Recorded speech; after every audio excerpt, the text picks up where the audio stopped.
Rekan-rekan, kali ini saya ingin melakukan konstruksi pemikiran, sebuah persepsi tentang pentingnya memahami pengguna dalam merancang produk digital.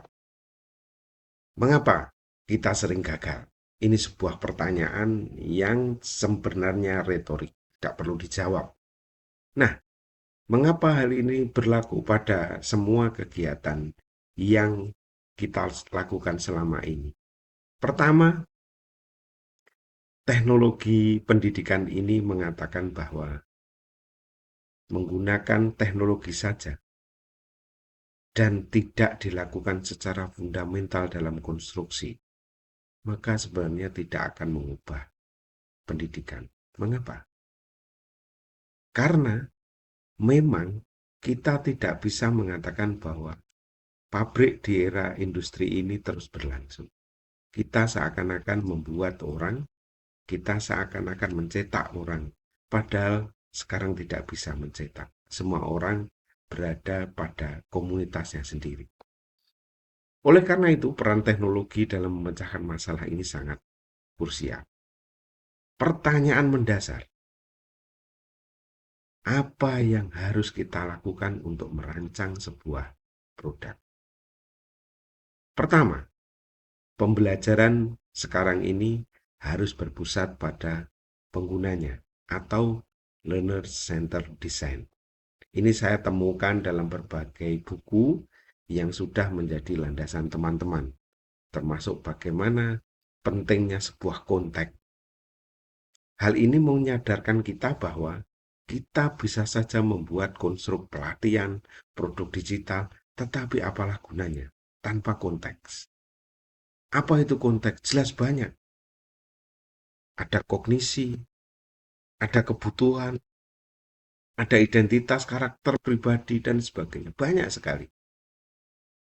Bahkan mungkin ada keluarga, teman, budaya, masyarakat. Banyak. Yang tentunya ini akan berinteraksi dengan desain kita nanti. Kemudian yang jelas, bukan hanya berorientasi pada solusi, tetapi lebih dari itu semua.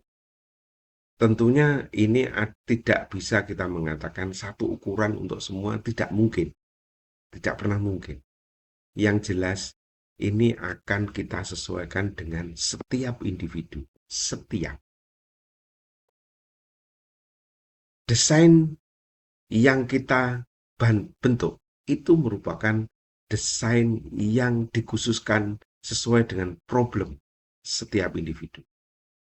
Berfokus pada tugas, isu, tantangan, masalah. Ini saya peroleh dari buku yang menjadi konstruk utama kita, yaitu Handbook of Research on Educational Communication and Technology. Rekan-rekan, yang kedua, dampak desain berpusat harus pada pengguna. Dampak desain. Jadi bukan kepada pemilik desain. Dampak desain itu harus berpusat pada pengguna.